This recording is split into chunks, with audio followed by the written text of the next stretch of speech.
Peristiwa penemuan jasad seorang bocah berusia sekitar 8 tahun di Komplek Arwana Jembatan 2 Penjaringan Jakarta Utara tampak sepi. Bangunan 3 lantai itu sudah tidak dihuni. Indekos khusus wanita itu sudah disterilkan oleh pihak keamanan dan ketertiban masyarakat setempat. Bangunan itu tidak begitu luas dengan jeruji besi di lantai dasar.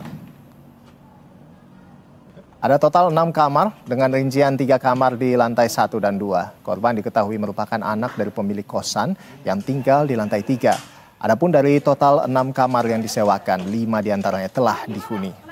Mereka sementara ini tidak berada di lokasi karena bangunan yang disterilkan. Akses menuju lantai 3 pun sudah diberi garis polisi yang rencananya akan dilakukan proses olah tempat kejadian perkara.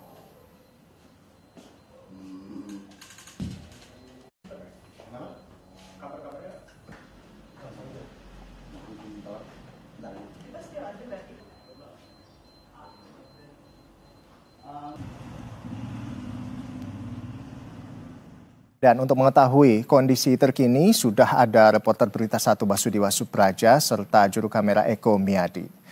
Ya, selamat siang Basudewa. Dewa, ini seperti apa update kondisi di sana? Apakah tetangga di sekitar itu mengenal sosok bocah malang yang ditemukan tewas sejauh ini?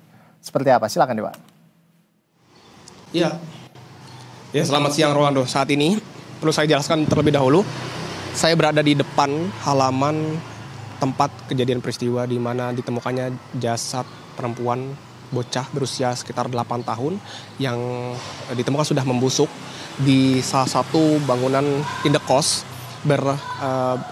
dengan tinggi 3 lantai, di mana saat ini juga tampak kami bisa gambarkan kondisi sudah sepi dan tidak berpenghuni.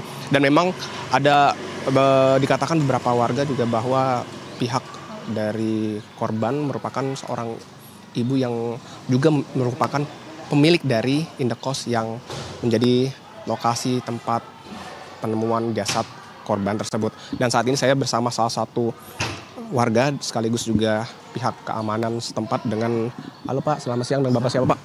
Dan saya Arif. Pak Arif, bisa jelaskan Pak, gimana sih sebenarnya sosok dari orang tua korban ini?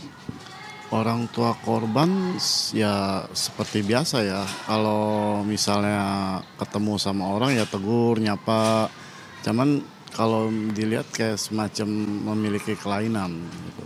Kayak ada gangguan gitu. Jadi dia kadang-kadang suka emosi sendiri, marah sendiri gitu. Itu ayahnya atau ibunya Pak? Itu ibunya. Ibunya? Iya. Kalau boleh tahu saat ini kondisi update terbaru dari orang tua korban ini seperti apa? Di mana? Mungkin ada tahu di mana lokasinya? Sekarang saat ini sih yang terakhir itu dari dengar kabar dia ada di Polsek. Polsek Penjaringan. Berarti sudah dibawa ke Polsek Penjaringan ya Pak untuk dibeli di interview lebih lanjut begitu ya. Pak, boleh ditunjukkan sebentar Pak sedikit terkait suasana di dalam. Dan Rolando dan pemirsa, ini suasana situasi dari bangunan indekos yang juga ditinggali oleh korban dan orang tuanya. Di sini ada 3 kamar yang sudah kosong karena sebagian penghuninya sudah pindah ke bangunan sebelah begitu ya. Bangunan ini sendiri sudah disterilkan untuk nantinya akan dilakukan oleh TKP lebih lanjut. Dan Pak, ini boleh jelaskan sih Pak, ini kondisi listrik dan lain-lain seperti apa sih Pak kalau di bangunannya? Kalau listrik dia ini untuk kos-kosannya ini kan pakai meteran masing-masing. Kalau untuk pribadi rumah ini dia meterannya sendiri gitu. Jadi kalau misalnya kayak gini kan udah kondisi udah nggak berpenghuni, paling saya tinggal dari sentralnya aja matiin. Gitu. Kalau kamar dari korban Ada di lantai 3. boleh ke sana nggak Pak? Paling di lantai 2, paling untuk akses ke lantai 3 kan dia sudah di polis line. Paling kita singgah sampai situ aja paling. Boleh. Ya, Rolando, ini kita coba menelusuri akses dari suasana kondisi bangunan yang ditinggali oleh orang korban. Memang akses di sini tangganya cukup kecil begitu ya. Kira-kira muat hanya sekitar 1 orang untuk melewati akses tersebut. Dan di sini juga ada kamar-kamar yang di lantai 2 ini hanya ada 2 kamar yang dihuni dan 1 kamar lagi masih kosong. Pak Arif, boleh kita bertanya-tanya lagi Pak? Nah, dan di sini Ini batas aksesnya Pak ya? Boleh dijelaskan Pak, ini di lantai atas itu seperti apa sih Pak kira-kira tatanan gambaran ruangannya? Ruangannya tatanannya ya seperti kamar-kamar kayak. Kalau ini kan kamar berkamar-kamar ya. Kalau ini kamar los udah gitu aja paling. Oh gitu. Dia di sini ada satu sisi bagian dapur, udah seperti itu.